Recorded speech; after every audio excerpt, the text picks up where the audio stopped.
exercise. On his part, the chairperson of IEBC submitted that although he has the exclusive authority to verify and tally the presidential election results as received at the National Tallying Center, he did involve the other commissioners in at the National Tallying Center until they withdrew from the exercise, just when he was set to declare the final result. Having considered all the parties' submissions, we find that pursuant to Article 138(3)(c) of the Constitution, the power to verify and tally presidential election results as received at the National Tallying Center vests not in the chairperson of IEBC, but in the Commission itself. The latter carries out this exercise through its secretariat staff, technical personnel, and any other persons hired for that Dinga versus another versus IEBC and two others, as reported in 2017 Kenya Law Report, popularly known as Raila 2017, and the Court of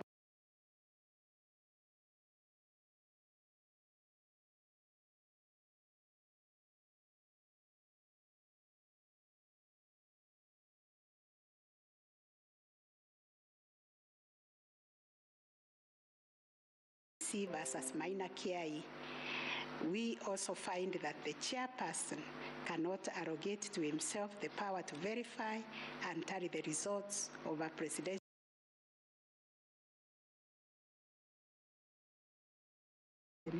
referred to as the four commissioners actively participated in the verification and tallying exercise from the beginning up to and until just before the declaration of the result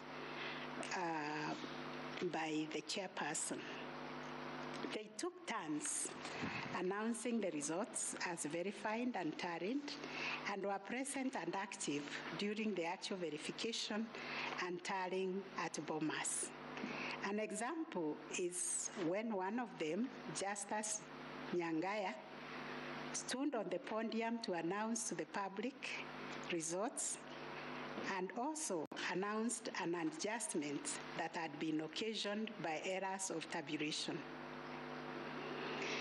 The events of 15th August 2022, therefore, came as a surprise, as the public waited for the chairperson of IEBC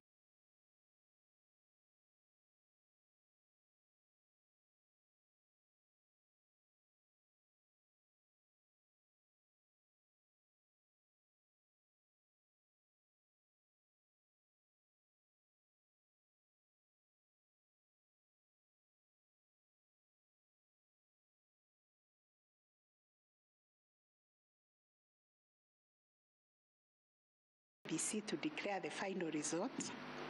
Sporadic violence broke out at Bomas.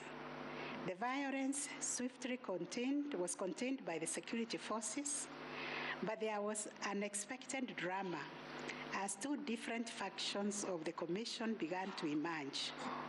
Kenyans found themselves watching an appalling split-screen scenario on their television sets.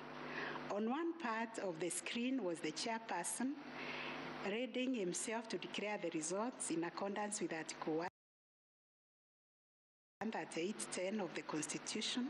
Part of the screen were the four commissioners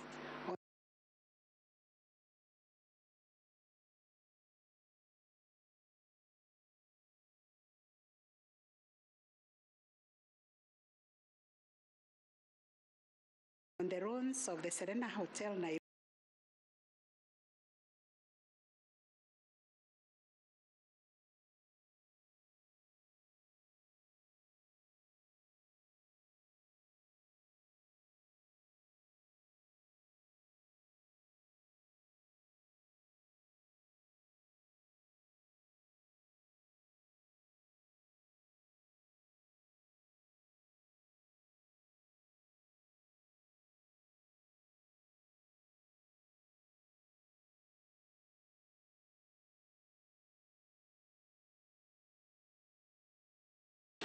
contend that by rejecting IEBC's results on grounds of opaqueness of the verification and tallying process, they called into question the credibility of the entire election. They further submitted that being in the majority out of the 7-member commission, their view should prevail and the election should be nullified. It is the petitioner's argument, therefore, that a dysfunctional commission cannot deliver a credible election. We note that apart from their 11th hour denunciation of the verification and tallying process, and there are averments regarding information or documents showing that the elections were either compromised or that the result would have substantially differed from that declared by the chairperson. Critically, they have not explained why they participated in a verification process when they knew that it was opaque up until the last minute. Indeed, at the Serena Hotel press briefing, the 4 commissioners acknowledged that thus far the entire election had been managed efficiently and credibly. The chairperson on his part did not make matters any better by maintaining a stoic silence, even as things appeared to be falling apart. All this, in our view, points to a serious malaise in the governance of an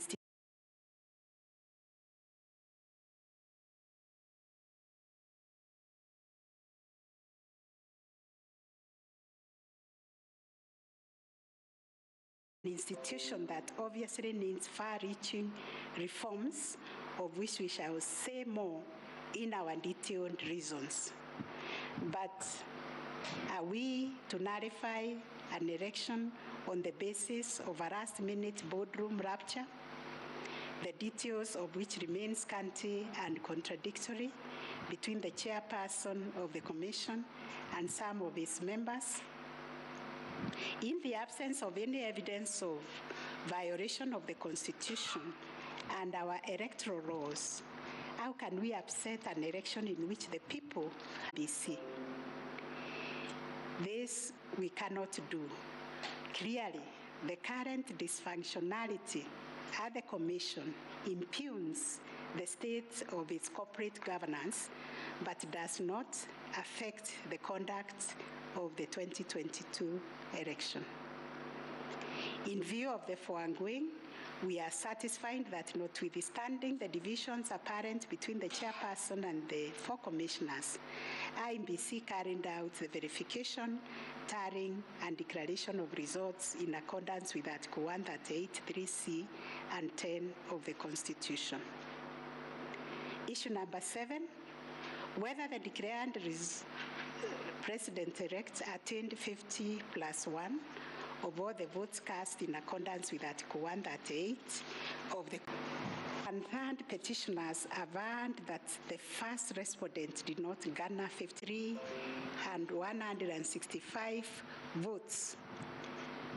In their view, were the variant votes cast, which amounted to 7,176,582.77 votes. They therefore contended that by attaining 7.176141 votes, the first respondent did not meet the constitutional threshold to be declared president-elect. Supporting the claim that the first respondent did not meet the 50+1 constitutional threshold,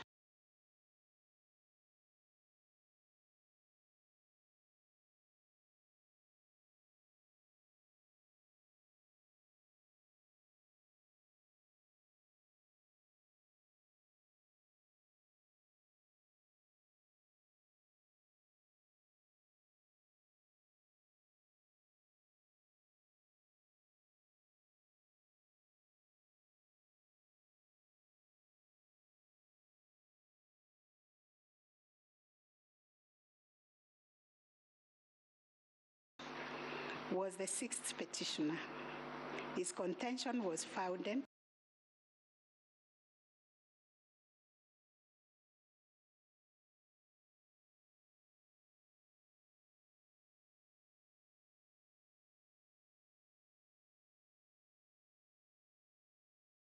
on the backdrop of a press briefing issued by the chairperson of IEBC after the official closure of voting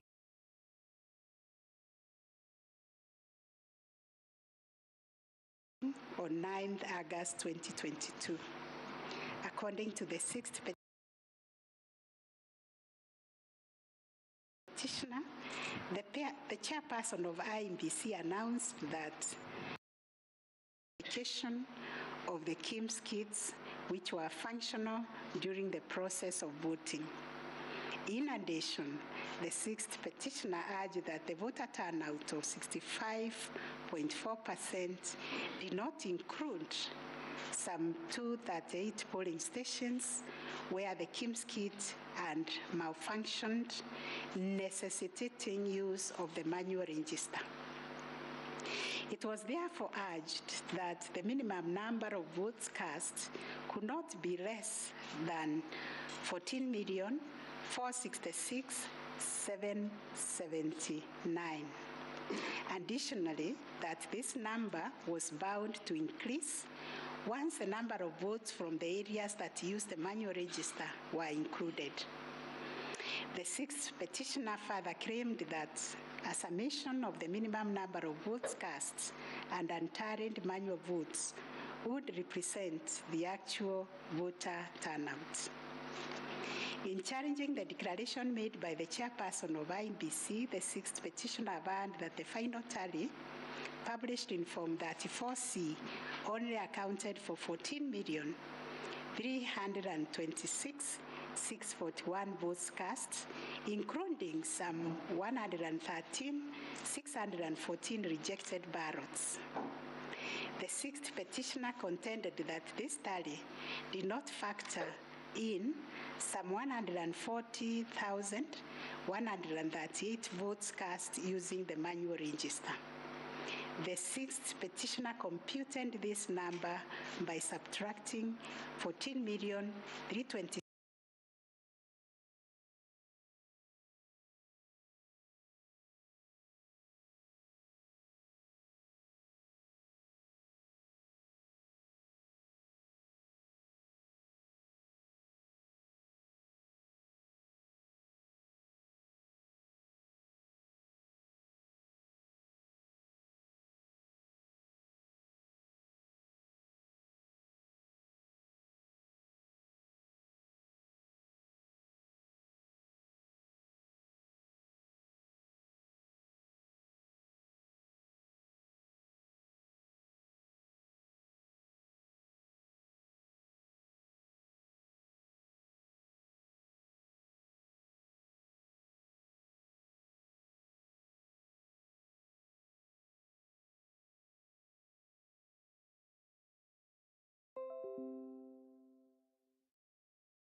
necessitating the use of the printed voter register. In these polling stations, backup KIMS kits were later deployed for purposes of results transmission. The first respondent, in response to the question of 50+1 constitutional threshold, maintained that he attained the threshold under Article 138(4) of the Constitution as elaborated by the IEBC and the chairperson. This court has considered the differing formulas and threshold arguments presented by various parties to this petition. While the first, second, and third petitioners raised pertinent questions connected to this issue,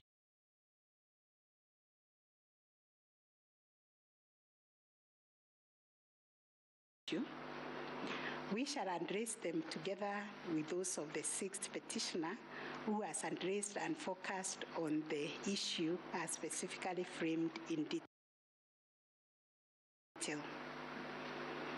It must be restated that the case made by the sixth petitioners concerns a data-specific threshold as enunciated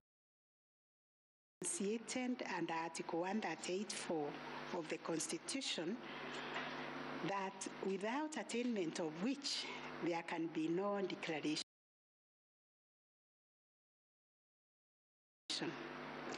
This data-specific threshold is what these courts declared in John Aaron Mwau and two others versus IBC and others. Petitions numbers 2 and 4 of 2017, consolidated, referred to as the ultimate yardstick for determining the winner in a presidential context.